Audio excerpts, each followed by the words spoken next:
College fantasy football rankings continued. We are breaking down our top 20 Power 4 running backs. Matt Hicks, the FF educator, here as always with John Lobb, the Gridiron Scholar. And John, this is really exciting. This running back group in particular this year, I think it's a tough year.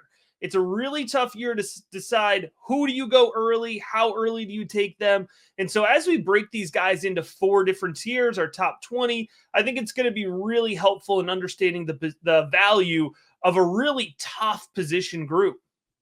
There's no question about it. And we're recording to give viewers a big head start with the underdog tournament coming out soon and the Scott Fish Tadpole Bowl.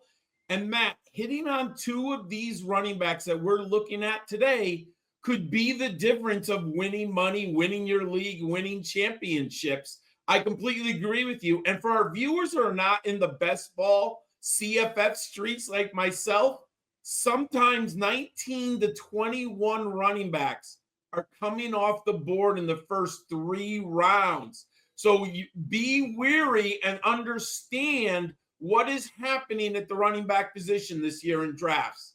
All right, well, let's get into it here. Let's get into tier 4, and I'm calling this our upside plays because everybody in this tier, John, I could see the ceiling. I could see them absolutely smashing, but not a ton of floor here. And we're going to start at number 20 with BYU running back LJ Martin. He certainly has a good, efficient production over the last 2 years, John, but I think we're hoping for a step up in volume overall this season. No question. Every player in this tier, the upside play, they have not actually performed to that 1,000-yard double-digit touchdown, Matt, but they all have some opportunity to reach that. And Martin is a 6'2", 220-pound junior. In his first 2 seasons on campus at BYU, he has had 247 carries for 1,241 yards and 11 touchdowns. He's averaged 5 yards per carry. He also has 21 catches for 143 yards and 3 touchdowns. He was the Valerio Alamo Bowl offensive MVP last year, Matt. He was all Big 12 honorable mention, and he was a 3-star prospect coming out of high school and ranked as a number 37 prospect in the nation at the position. There's clearly upside here. BYU has been a good program for CFF running backs. Can Martin hit that upside that we hope? All right, number 19, coming out of spring ball in Iowa, it appears that Kamar Moulton will be the lead back for the Hawkeyes. And it's never a bad situation to be in to be the lead back at Iowa. He was efficient over 5 yards a carry, and I think he had around 80 carries last year. The one thing I will say, John, and I want to get your thoughts on here, they're bringing in Grakowski from South Dakota State. Yes. And so they're bringing him in. They've at least talked a game. Maybe they're going to want to pass the ball a little bit more. Does that give you any trepidation drafting Moulton? No, I think it helps, my friend. Their offense has been so stale. Any production in the passing game will give more opportunities for Moulton. The 5'9", 197-pounder, he's in a great position at Iowa. We like the running backs for the Hawkeyes. In 2024, Matt, he was the next man in award for Iowa. He played in 12 games, but he started only 2, and obviously Caleb Johnson was the star for the Hawkeyes. He had 84 carries, Moulton, for 473 yards, averaged a healthy 5.6 yards a carry. He had a long rush of 68 yards, so there's some home run hitting ability there. He only had 3 touchdowns, but that's because Johnson was such a stud in the backfield. He rushed for a career high of 114 yards on 12 carries in the win versus Maryland. So we've seen his ceiling. He's a 3-star recruit in high school from Florida who moved north. Matt, I like him this year for the Hawkeyes. We have to watch him closely in the summer training camp, but I do think he's going to get the majority of the carries. All right, I like that. Somebody you might be able to wait on a little bit longer because there's that trepidation there, right? All right, going on to number 18 here. I actually, John, just won this player in a Devy auction earlier today. And he is definitely going to be atop of Devy rankings, but Nate Frazier, he's the running back out of Georgia. Last year, awesome true freshman season, over 650 rushing yards, 5'10", 210 pounds. But John, is he gonna get the carries to be able to go over 1,000 yards? That's the big question, right? It's not talent, it's scheme with Frazier. Absolutely. And I can harken back to a day when the Georgia running backs were just fed the football, and it wasn't really that long ago. But over the last 3 seasons, they've been a little bit of a more running back by committee. Now, you can't say anything that was bad about it because they won 2 national championships and they've been a great team. But maybe Frazier is the guy who finally gets a healthy workload for the Bulldogs. 5'10", 210 pounds, Matt. He is a sophomore. You mentioned how good he was last year.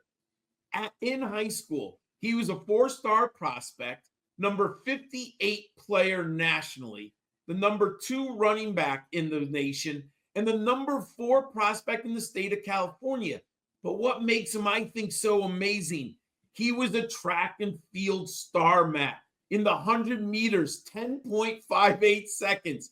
In the 200 meters, 21.62 meters. There are glimpses of that speed last year for the Bulldogs. He had SEC all-freshman team honoree, and he appeared in all 13 games, making 3 starts. You mentioned the numbers he posted, and they were really good in a committee for a true freshman.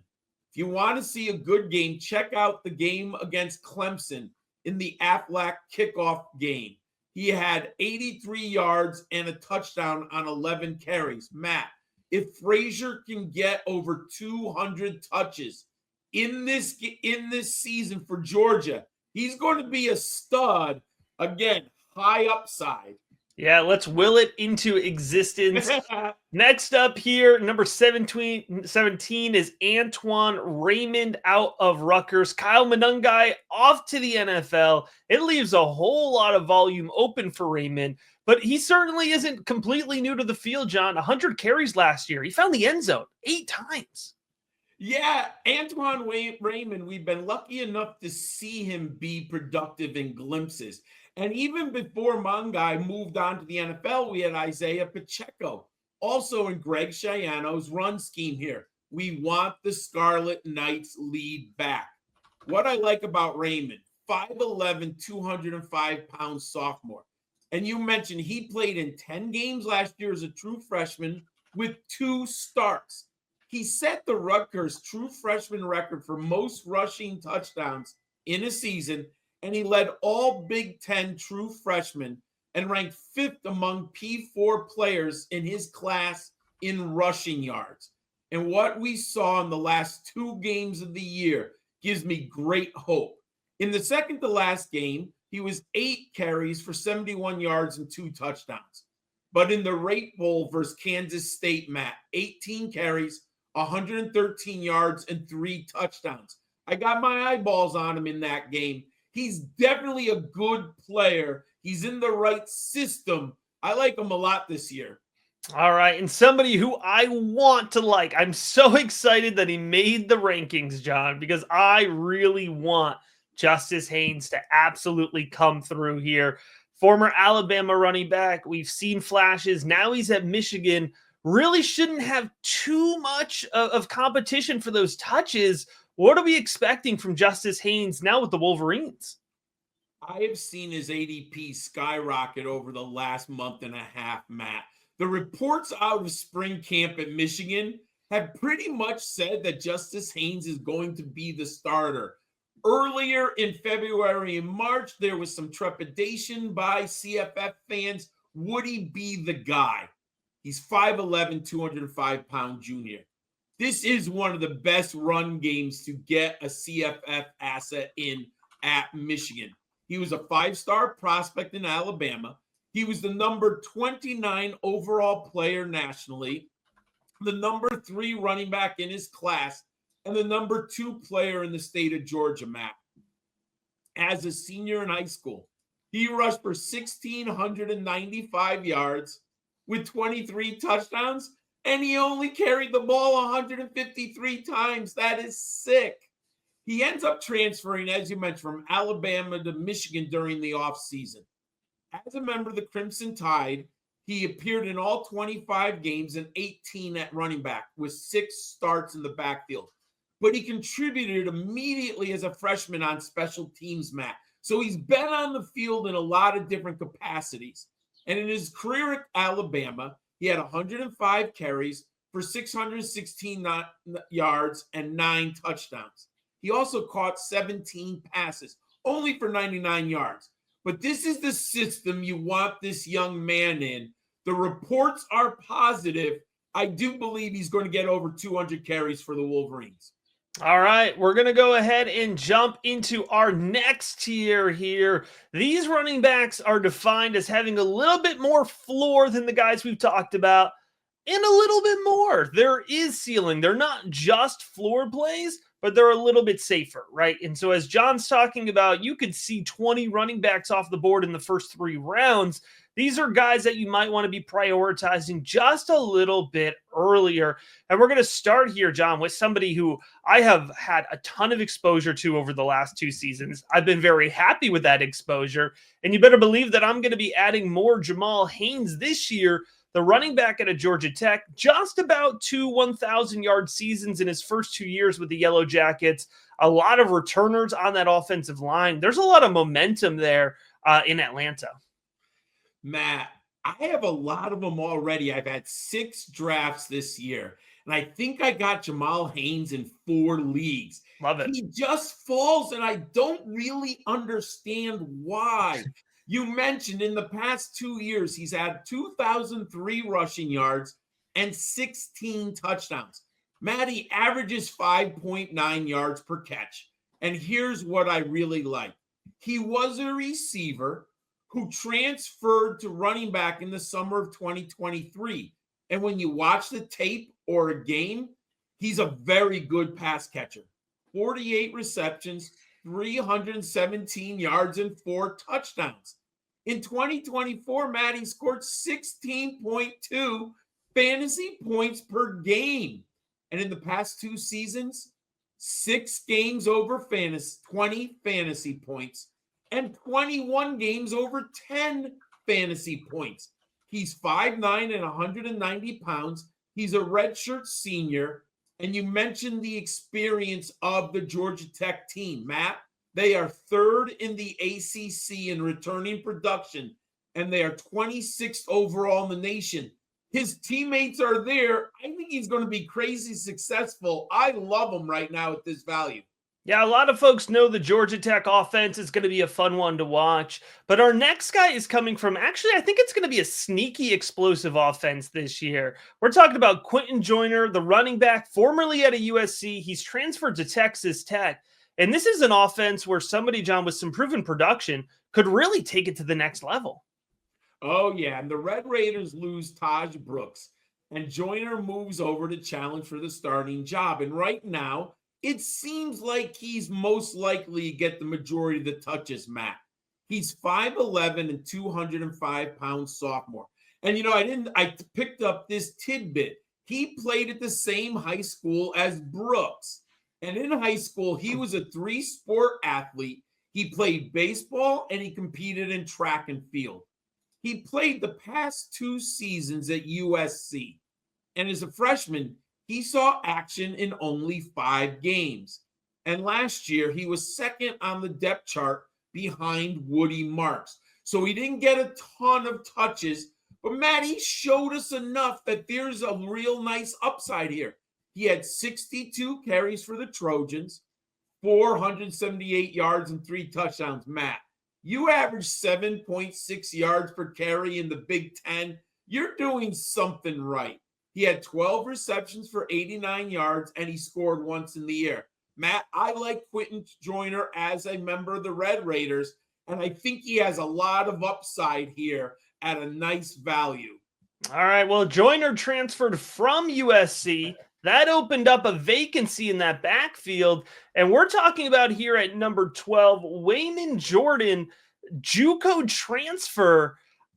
You gotta talk me into this one, John. This makes me nervous. A lot of volatility in this play. First, this is a bet on Lincoln Riley. In the past 2 seasons in the portal, Matt, he has plucked Marshawn Lloyd and Woody Marks out of the portal, and they have both played very well.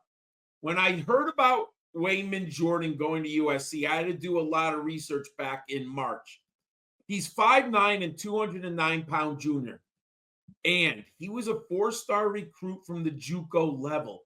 He was the number 1 running back in the nation, Matt. As a sophomore in 2024, he was named the National JUCO Collegiate Athletic Association Offensive Player of the Year, and he led his team to the Division I football championship. These numbers are silly, Matt. He rushed for 1,614 yards on 218 carries and 7.4 yards. Matt, he reminds me a little bit of Brayshell Tootin when he came out from the FCS level and went to Virginia Tech. This young man, Jordan, averaged 135 yards per game, and he scored 20 touchdowns. I really like the little bit of film that I can get a hold of. And Matt, the reports have been glowing out of Los Angeles about him. It looks like he's at the top of the depth chart when training camp opens. And if you even look back at high school, he wasn't highly rated, but he had 3,000-yard seasons as a freshman, sophomore, and a senior. I'm kind of into him. I think if he gets the starting nod, I'll bank that Lincoln Riley knows what he's doing. All right. Well, the player who has much more stability, if we're talking about Waymond Jordan being an upside play here, I think there's a lot more settled and known about Jonah Coleman, the running back out of Washington. He's pretty much upped his carries, 50 carries additional each of the last 2 years. So if he could do that, John, we'll get a clean 240 carries. We'll probably be looking at 1,200 plus yards. And this is an offense, still a relatively inexperienced starting quarterback. You have to think they're going to be turning to Coleman a lot to set the tone.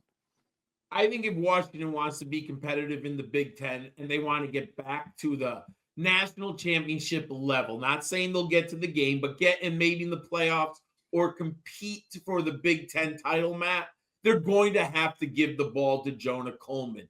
And last year, new head coach Jed Fish guided the Hawkeyes to 6 wins last season. And he did feed Jonah Coleman. He found enough holes to ramble for 1,000 yards, Matt. And I don't see any reason why they're going to change that strategically on offense. He's a defensive coach. And those coaches tend to like the offense to hold on to the ball to protect him on the defensive side. Last year, Coleman scored 10 times on 193 attempts, and he gained over 1,000 yards. He had 63 catches for 177 yards, Matt. He was named 3rd team All Big Ten. There was a little bit in the offseason that he might go to the pros, but he came back and he decided to stay for Washington.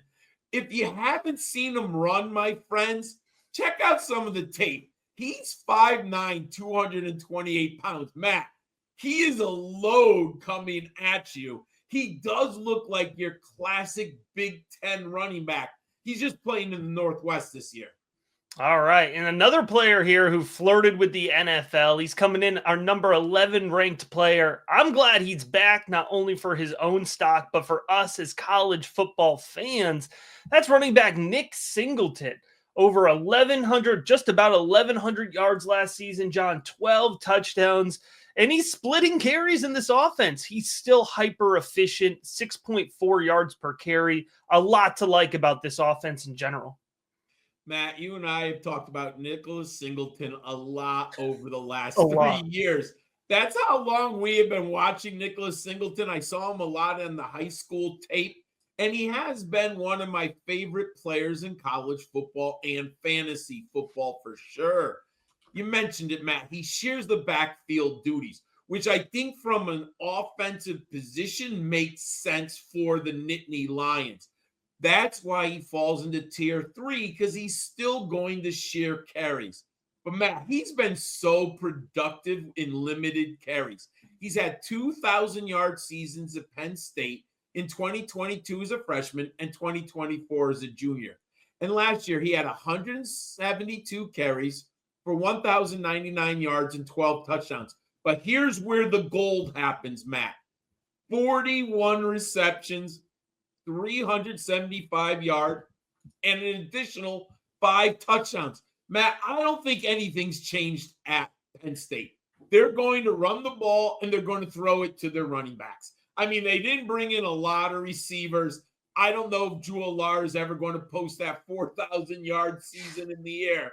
So Singleton's going to get touches. And in his career, he has scored 32 touchdowns and averaged 5.8 yards per carry. But Matt, here's where he's at the top of the board, I think, for some dynasty and Devy analysts. 78 catches for 768 yards and 8 touchdowns. His numbers are going to be off the charts next spring when we talk about him. I love him, and he's in tier 3. All right, moving on to number 10 here. Another guy where the offense is just going to have to give him the ball. Jaheim White, the running back out of West Virginia. I don't have any faith in this passing game, John. I think they're going to run the ball first. They're going to run the ball second. They're going to run the ball third. Hey, it's Rich Rodriguez. He returns to West Virginia, where he coached from 2001 to 2007. And I wanted to look back to see the running backs that he's had in CFF, because I know he's been really good, but you forget about names over the years. Matt, even Coburn. Now, don't remember him, but he was in 2002. But I remember the next 3. Steve Slayton in 2006. Oh, boy. He was so good. Kadeem Carey in 2012 and 13 when Rodrigo was at Arizona, and Trey Stewart last year at Jacksonville State. White is a true junior at 5'7" and 190 pounds. As a freshman in 2023, he led the team in all-purpose yards, Matt, with 1,086, 842 rushing, 125 receiving, and 119 on kickoff returns. He also scored 6 times. The only concern was he only had 5 receptions that year, but he was a freshman. Last year, he collected more touches, but his efficiency dropped. He scampered for 844 yards on a career best 148 carries. He also had 7 touchdowns and averaged 5.7 yards per carry. But more importantly, Matt, he had 19 catches for 122 yards and a touchdown. I think his efficiency skyrockets this year with Rodriguez at the head of the offense. I'm getting a lot of Jaheim White of West Virginia, Matt. I like it. And finishing out this tier, John, might be a little bit of surprise for some folks to see him down here at 9. It's Jeremiyah Love, the running back for Notre Dame. Talk to me about why he's in this tier 3 and not one of our top 2 tiers. It's very hard, and I debated moving him up into tier 2, but the final decision for me is Love is an efficient ball carrier, not a volume hog. I think to be in tiers 1 and 2, Matt, you've got to be a volume hog with a guaranteed 200 carries with some receptions. I can't complain about Jeremiyah Love's efficiency. He's really off the charts, Matt. But last year, he only had 163 carries. I think that's the way Notre Dame intends to use him again. He had 1,125 yards, which is fantastic. He averaged 6.9 yards per carry. He also tied with quarterback Riley Leonard with 17 rushing touchdowns. Here's where I really like the juice. 28 catches for 237 yards and 2 scores. Matt, that came with 278 fantasy points, but he never carried the ball over 16 times in any game. He exceeded over 20 fantasy points in 7 of 13 games, and he produced double-digit points in 11 games. So he's so highly efficient, Matt. But you wonder if he'll have one of those games once in a while, 12 carries, 50 yards, no touchdowns, right? You're not going to get that. You're relying on the explosive play, which was there last year. But that's why he's in tier 3. All right, well, let's get to tier 2. And as you mentioned here, the big difference is going to be volume as we're talking about these guys. A little bit more in terms of that lead back, that workhorse back volume. And that's going to lead to some early round priority. And that's how we're defining this tier 2. And starting here with Damon Claiborne, out of Wake Forest, 250 touches last year, John, for the Wake Forest running back. I know that there's some change in the coaching staff, but I don't expect that to really significantly hinder him in any way. No, and I did a little research. Jake Dicker is taking over the program, and he had previously been at Washington State for the past 4 seasons. And in his opening press conference, the first player he spoke about was Damon Claiborne, the running back. And he wanted to prioritize the young man to bring him back to the Demon Deacons. And Claiborne was debating leaving Wake Forest and taking his skills elsewhere in the transfer portal. But Dicker got him to return. And I'm all in now. He rushed for 1,048 yards and 11 touchdowns last year. He also added 23 receptions for 254 yards and 2 scores. But Matt, he also contributes on special teams. Claiborne had 12 kickoffs for 277 yards. He earned 3rd team All-ACC at running back and all-purpose. And I went back to look at his high school, Matt. Again, he was a track star. He ran the 100 meters and the 200 meters. He was fantastic. You see the speed on the field. Claiborne believes in the coach. The coach knows he needs the young man to win. CFF owners should be real confident in him. All right, well, I'll tell you what, I know LSU fans are real confident in Caden Durham. Fantastic true freshman season. Ran the ball 140 times for 750 yards, 6 touchdowns. LSU has been hungry. You have to imagine Brian Kelly is eager for a big-time lead back, high-volume runner, expecting over 200 touches this year for Caden Durham. Do you agree?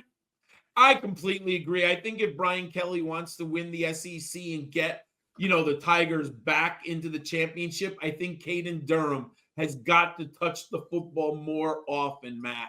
He was a 4-star recruit, the number 8 running back in the country, and the 19 overall prospect in Texas coming out 2 years ago. And he is, again, another track and field star, Matt. We see this with these elite college running backs. And as a true freshman last year, he did not carry the ball against USC.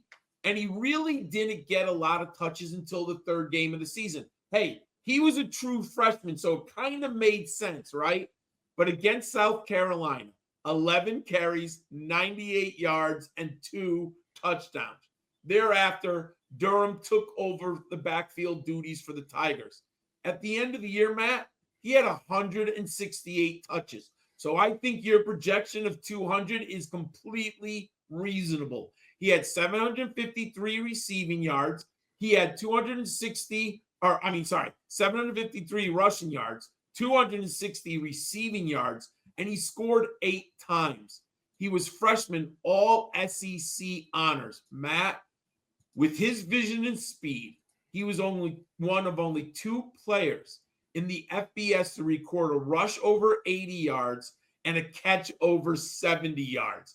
Man, get the man in space, give him the ball 200 times, and good things are going to happen for the Tigers. Number 6, running back Dylan Edwards out of Kansas State. DJ Giddens is off to the NFL. Edwards has been hyper fun, wicked efficient, but in order to really return value in this range, John, he's going to need to take a big step forward, but we do anticipate him being the back in an offense that does tend to emphasize the back. Hey, if you want a backfield with the quarterback and the running back monopolizing all the touches, especially near the goal line, it is Kansas State, Matt. In 2023, Dylan Edwards enrolled at Colorado. And if you were like me, we were watching Deion Sanders and that Colorado offense early in 2023. Edwards made an impression for the Buffaloes. As a true freshman, he scampered for 321 rushing yards and a touchdown. But more importantly, Matt, where his real skills are, 36 receptions for 299 yards and 4 scores. He's an explosive, fun pass catcher, Matt. Now, he's 5'9", 167 pounds. So I do think the Wildcats are going to have to be a little creative. They need to get him out on the edge, but we've highlighted what a dynamic quarterback Avery Johnson is. So I do think the Wildcats are going to get him out in space. And last year, he's already played at Kansas State, Matt. He showed us in the Rate Bowl against Rutgers, he had 196 yards rushing, and he had a career long of 65 yards on the ground. He also added 2 catches for 27 yards. He crossed the finish line 3 times, and he was named the game's offensive MVP. I think this is system-oriented. He might not get the volume of the other backs, but I think 175 to 200 touches are in order here, Matt. And I just love this Kansas State system. All right, number 5, Isaac Brown out of Louisville. One of my just absolute priority additions this offseason, whether it be Devy, Campus to Canton, and certainly in college fantasy football. Over 1,100 yards, 30 receptions as a true freshman. John, that Clemson game stands out. Over 150 rushing yards against the Clemson defense. He really looks like the real deal, and I'll be happy to take him in the early rounds of my college fantasy football drafts. You mentioned some of the amazing accomplishments by the young man last year.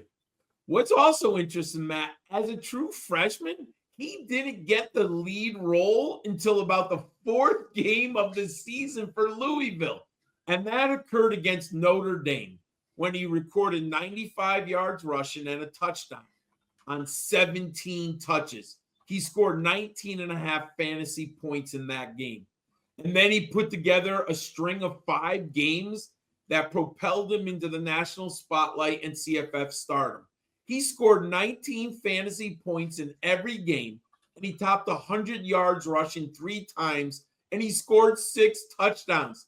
You mentioned, Matt, over 1,173 rushing yards, and he had 53 receptions for 152 yards. He also scored 12 times. As a true freshman, Matt, 235 fantasy points. You know, he was the first freshman since Lamar Jackson had 960 yards. Brown had over 1,000 yards rushing. What can we say? He was bestowed with the ACC Offensive Rookie of the Year and Freshman All-American. Matt, I love this young man. He is a great CFF running back. He's number 5 on the list. All right, I like that a lot. Next up here, number 4, Makai Hughes, averaging just about 1,400 rushing yards per season over his first 2 years. Those were at Tulane, so he's going to transfer up. Tougher competition in the Big Ten, but hard to find a better running scheme than the Oregon offense. Yeah, and I like him a lot. I know there are some people worried about Dan Lanning and will he rotate running backs, which he has done at times in blowouts. But Makai Hughes, to me, is the most talented runner on the roster right now, Matt. In high school, he was a 3-star recruit and the number 85 running back in the nation. In 2023, he earned freshman All-American honors, first team All-AAC, and AAC Rookie of the Year at Tulane. He rushed for 1,378 yards and 7 touchdowns. Last season, Matt, he was even better. And this is what I like. He has been fed the volume. He had 265 carries, and he ate with 1,401 yards and 15 touchdowns. Once again, he collected first-team All-AAC honors, and he was named the Doak Walker semifinalist. At Tulane, Matt, he caught 30 passes for 243 yards and 2 scores. And in 28 games, he passed the century mark 14 times. And I look back at Lanning's offense because I wanted to see, yes, he does use multiple backs, but he's also produced a 1,000-yard rusher each of the last 3 seasons, Matt. Bucky Irving twice and Jordan James all rushed for over 1,000 yards. I think Makai Hughes is the next man up for Dan Lanning with easily over 1,000 yards. All right, well, our next tier up is our top tier. We're into our final 3, our top 3 players that we're going to be talking about here on our Power 4 College Fantasy Football Running Back Show. And it's going to start here with number 3, John, Darius Taylor. I like what Darius Taylor did a lot on the ground last year, 200 carries. But what I think is being slept on are those receptions, over 50 receptions. That's a whole lot of upside there for a big back. And this tier, I know people have disagreements with how these 3 are ranked, and I'm fine with that. I would not be surprised if any one of these 3 great backs led CFF in rushing. This is just how I have graded them myself right now. And PJ Fleck commanded Western Michigan. The amazing part, when he was in charge of the Broncos, they were a pass-happy offense. But since he's come over to Minnesota, Matt, they kind of churned out the yards on the ground. And last year, Darius Taylor had 266 fantasy points with 205 carries for 986 yards and 10 touchdowns. But Matt, you alluded to it. 54 receptions, 350 yards, and 2 touchdowns in the year. Matt, that is fantasy gold. And you go back, 2023, as a freshman, he had 130 fantasy points, 799 rushing yards, and 5 touchdowns. He's 6'1" and 215 pounds. And he has just accumulated a ton of awards. All Big Ten academic, all Big Ten honorable mention, Big Ten Freshman of the Week, and Quick Lane Bowl MVP. Matt, this young man is a volume hog. I love him in this system, and he's going off the board in the first 3 picks of nearly every draft. All right up there with him is Baylor running back Bryson Washington, coming in at number 2. 175 carries, John, last season, north of 1,000 yards. By the way, another true freshman performer. Hey, this 2027 running back class is looking pretty good, huh? But before we can get to that, we need to talk about his impact this year, John. It should be a big one. Yeah, and I'm a little more bullish on Bryson Washington than other people. And if one falls in a draft, I've seen him go as late as 6 or 7. I think that's a complete steal, Matt. He's 6 foot, 203 pounds. Here's what's crazy about how good he was last year. He did not earn a carry in the first 2 games of the year, Matt. And then in the next 4 games, he saw some playing time, but he only had 43 attempts for 186 yards. He was sitting on every waiver wire about halfway through the season, Matt. But in the 6th game against Texas Tech, he scampered for 116 yards on 10 carries, and he scored twice. From that point on, he was clearly the man in the Bears' backfield. In the final 7 games of the year, he eclipsed the century mark 5 times, including a season high of 196 yards and 4 touchdowns versus TCU. He concluded the year with 224 fantasy points. Matt, that's unbelievable when you look at how little he played and how long it took him to get on the field. He was 2nd-team freshman All-American, Big 12 Offensive Newcomer of the Year, Big 12 Offensive Freshman of the Year. Matt, I'm very bullish on this kind of Baylor offense. I think they're going to be really interesting. We talked about Sawyer Robertson last week. I'm all in on the running back too. Fantastic. Well, number one, you may have guessed it. It is Desmond Reid, the running back out of Pitt. Reid, of course, making an impact on the ground, but I think what you're going to tell me, John, is the reason he tops the rankings is because of that pass catching prowess really ups the impact that he can make. Without question. And he's an all-purpose player, Matt. He's going to help the Panthers in so many ways. And last year, he immediately popped in the opening game against Kent State. He returned a punt 78 yards for a score. And you know, when it's that early 12 o'clock game on the opening weekend, you're all excited with your 3 TVs on. And I saw Desmond Reid. I was like, oh my God, that kid is explosive. When the afternoon ended, Matt, he had 24.6 fantasy points on 14 carries for 145 yards. He had 3 catches for 11 yards and a touchdown. And he finished the day with 245 all-purpose yards. But more importantly, Matt, when he finished the season, he had 260 fantasy points in 11 games. He did miss 1 game. So that's pretty impressive numbers, everyone. He had 183 carries for 962 yards and 5 touchdowns. But 73 targets for a running back with 52 receptions. And here's what I like, Matt. He had 579 yards and 4 touchdowns as a receiver. He was so good. He got first team All-AC, all-purpose, second team All-American, all-purpose, and ACC Offensive Newcomer of the Year. And go back to his time at Western Carolina. That's an FCS program. Matt, in 2 seasons for the Catamounts, he had 1,723 yards and 17 touchdowns, averaging 6.9 yards per carry. Also, he snatched 42 passes for 495 yards and a score. Matt, he's my number one because of the pass catching upside, the utility as an all-purpose player.